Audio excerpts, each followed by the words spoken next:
মাননীয় স্পিকার, আপনাকে অনেক অনেক ধন্যবাদ। আমি লক্ষ্য করছি বাজেট অধিবেশনে অধিকাংশ সময় আমাদের অধিকাংশ মন্ত্রীরা থাকেন না।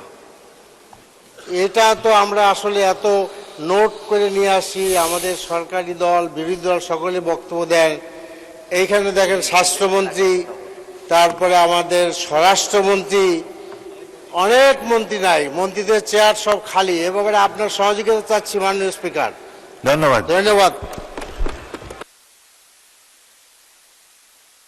অধিবেশন আমরা মাননীয় মন্ত্রীদের আরো উপস্থিতি দেখতে চাই।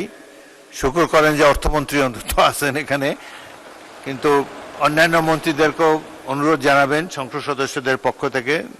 বাজেট সেশন গুরুত্বপূর্ণ সেশন, তারা থাকলে আমরা বাধিত হব। চিফ হুইপ বলেন।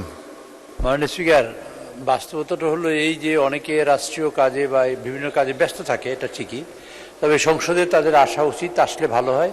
কিন্তু মাননীয় অর্থমন্ত্রী আগাগোড়া এখানে উপস্থিত আছেন, কারণ বাজেট সংক্রান্ত বিষয়ে সব বিষয়ে যে কথা বলা হয়, সকল কথা শেষ কথা গিয়ে অর্থমন্ত্রী বলবেন। স্বাস্থ্য খাতেও বলবেন, বিদ্যুৎ খাতের কথাও বলবেন, পুলিশের কথাও বলবেন, আইনের কথাও বলবেন, সব কথাই অর্থমন্ত্রী বলবেন মাননীয় স্পিকার। সে কারণে মাননীয় অর্থমন্ত্রী প্রেজেন্ট থাকেন, মাননীয় আমাদের মহাসচিব এবং এলজেডি মন্ত্রী মহোদয় তিনি সবসময় উপস্থিত থাকেন, অন্যান্য মন্ত্রীও থাকেন। তবে আমি আশা করব অন্যান্য যেসব মন্ত্রী এখানে উপস্থিত থাকেন না, তারা যেন উপস্থিত থাকেন এবং সংসদকে উপভোগ করেন, এবং বিরোধী দল না, সরকারি দলের যেসব সদস্য যেসব কথা বলেন সেগুলো মনোযোগ সহকারে শুনেন এবং সেগুলো যেন সমস্যা সমাধানের ব্যাপারে তারা অগ্রগণী ভূমিকা পালন করেন। মাননীয় স্পিকার, আপনাকে ধন্যবাদ। ধন্যবাদ মাননীয় চিফ হুইপ। পরবর্তী বক্তা মোহাম্মদ মাহবুবুল আলম, মাননীয় সদস্য কুড়িগ্রাম 3, আপনার সময় 5 মিনিট। 1 মিনিট। মাননীয় সদস্য টুকু বলুন।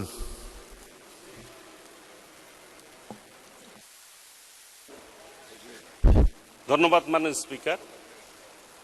আমাদের মাননীয় বিরোধী দলের সংসদ সদস্য বললেন আমাদের মন্ত্রীরা নাই। ঠিক আছে, বলার আগে যদি নিজের দিকে তাকায় বলতেন সংসদ বিরোধী দলের নেতা এবং উপনেতা দুইজনের কেউই নাই, তারাও যাতে ঠিক মতো থাকে আর বসুন। ধন্যবাদ, ঠিক হবে আর কি। ধন্যবাদ মাননীয় স্পিকার। ধন্যবাদ। বিরোধী দলের নেতা না থাকলে অসুবিধা নাই, মন্ত্রীদের থাকা প্রয়োজন। তাদের সমস্যা তো মন্ত্রীদের পক্ষেই তারা বলবেন। তবুও সংসদের সৌন্দর্য রক্ষার্থে সকলেরই থাকা বাঞ্ছনীয়।